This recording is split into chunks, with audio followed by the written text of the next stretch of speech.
Hi, this is Elena with Black Sheep 303 Creative, and my project today is for the Elizabeth Craft Designs Designers Challenge this month, which is the theme of a very Krista Christmas to celebrate the new release from designer Krista Schneider, who is their stamp designer. So there is the cute stamp set I'm featuring, which is called Elves. Really adorable. I'll be stamping two of the elves, one boy, one girl, onto this piece of Bristol smooth cardstock. It's cut to about 4 1/4 by 5 1/2 right now, but that will get trimmed down. I am using Gina K Designs Black Amalgam ink. These are pretty new stamps, so they don't stamp real great the first couple times I use them. So I always use my Misty when I'm using newer stamps, and it does take me about 3 times to get a good impression. Now I'm going to be coloring these guys with my Inktense pencils, which are basically watercolor pencils. And that's why I'm using the Gina K ink, which is waterproof, and Bristol smooth cardstock, which allows for really nice blending. Now you may notice I am coloring in her outfit I'm base coating it very, very lightly with hot red is the color.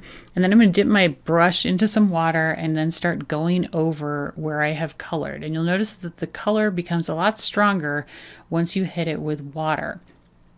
Now this is fairly pale at this point. I've been very light-handed because Inktense pencils are really, really saturated. And if you color with too much pressure, I guess, you will get really, really intense color when you hit it with water. So I always start light and then can add color as I'm doing now. So I'm taking my brush, dipping it in water, and then going directly to the pencil to pull color off. This color is chili red, and now I'm kind of going over that whole area again to really darken down the red color because I want her to be, like a true Christmas red Christmas elf, I guess. And so I use a very detailed brush for this because of the stripes on her legs. I wanted to keep red and white, and those lines are really, really thin. So having a really fine detailer brush is very good for that and very helpful. I also really like watercolor pencils because it allows me to have some control over the color, like now where I'm adding some shading. So I am basically using less water on my brush and going again to the pencil to pull color off, and then painting, I guess, on the elf in areas where she would naturally have shading. I'm not worrying too much about light source, but generally she's going to be darker where her arms meet her body. There's going to be some shading under her belt, shading under her neck ruffle, behind the trim on her hat, and that sort of thing to give her a little bit of dimensionality. And that's just something I always like to do. You wouldn't necessarily have to, but it's pretty easy to do with these watercolor pencils. And it really adds an extra layer, I think, to the look of the elf, especially since this is a fairly simple card, ultimately in the end. And it's easy to blend because I'm using the exact same color, chili red. It's just more color and less water to get the shading. Now I'm base coating her hair with Sicilian yellow, so I'm just going to fill it all in and add a little bit of shading behind her neck there. And then I'm going to add some golden yellow, which is a slightly darker shade, and then I will use that also to color in the bell, as I'm doing here, and the belt buckle on her little outfit. And then I'm going to color every third light in her light strand with the golden yellow color, because I'm going for the traditional red, green, and gold colors on my light strand. And now I'm going to go back to the chili red and do every light that's next to every gold light with the red. And then finally I will grab a really nice Christmas green, which is felt green, and I'll complete the light strand with that color. And then the last shade that I'm using is oh, that's not true. It's not the last shade. I'm going to be using some Chinese ink, which is basically right here, which is like almost a black. It's a very, very dark gray. I'm using that to fill in her belt and the little ends on the bulbs to kind of deepen those down. Now this takes a couple coats to get it to like a really nice dark black, because it tends to dry a lot lighter, especially depending on how much water I've got, and I have a fair amount in there right now. So I'll do a couple coats on the black. Now for her skin tone, I decided to make her Caucasian, and I actually grabbed my Spectrum Noirs for this because I didn't really have the right color watercolor pencils. So I grabbed my Spectrum Noirs, which are alcohol markers, in FS3 for shading, blended with FS2, added some PP3 for pink cheeks, and then blended that out with FS2. And I did want to show you that you can always do that. You can always combine mediums, probably not over each other, but within the same coloring piece without any problem. And then I'm taking Willow, so this is the last color, and I'm adding some like sort of dimension to her hair and a little bit of shading to the bell. Now I did color the little boy elf using the exact same color palette with an addition of an additional green on one of the presents. I will list out on my blog post all the colors specifically that I used, but it was basically the exact same technique for coloring him. And now I'm taking my Zig 2E glue pen. It's a fine ballpoint tip, and I'm coloring in the trim on his hat and his neck ruffle, and then a little bit on the bow on the top of that the very top of the package stack. And I'm covering that with cool diamond silk microfine glitter to add a little bit of glitter to these elves. You gotta have glitter on your Christmas elves, right? I mean, it wouldn't make sense to not. I'm just dabbing up that blob of glue I got on one of the pieces of the bow, and then I'll just cover that with glitter as well, and I will let that dry before I burnish it down.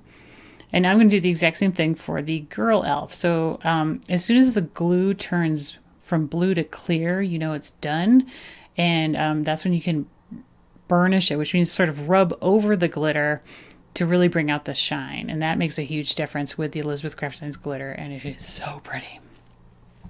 Now I'm also going to add a little bit of additional sparkle with my Stardust Jelly Roll pen that has a gold shine to it. I'll link it in the supply list. And I'm adding that to the belt buckle and the bells on these elves. And additionally, I will take some of that Chinese ink and add some shading under their feet so that they look like they're standing on something and not just floating in each panel. Now my greeting is keep calm and get your jingle on from last year's holiday cheer stamp set, and then I'm going to stamp one of the smaller snowflakes from the brand new Snowflake stamp set that you see there on the left. Really, really cool. I'm going to heat emboss this on this red cardstock using Versamark ink and white embossing powder. So I'm stamping in the Versamark ink, which is a clear sticky ink. I did use my anti-static pouch first to keep the embossing powder from sticking anywhere it's not supposed to. And now I'm just going to pour white embossing powder over this and then heat set it with my heat gun. Now you'll probably notice that my snowflake here is down further on the red panel than it is in the finished product. So I did wind up re-stamping that and bumping it up a little bit so it had more of a red border around it, especially on the lower part. So just keep that in mind as you see. So there, you can see it there. Now for my pieces, I've got an A2 size top folding card base, so 4 1/4 by 5.5 inches. This green plaid is from the It's Christmas Time 6x6 paper pack. It is trimmed to 4 1/2 by 5 5/8. My little boy elf is trimmed to 2 1/16 inches by 2 13/16 inches. I know, kind of a weird size.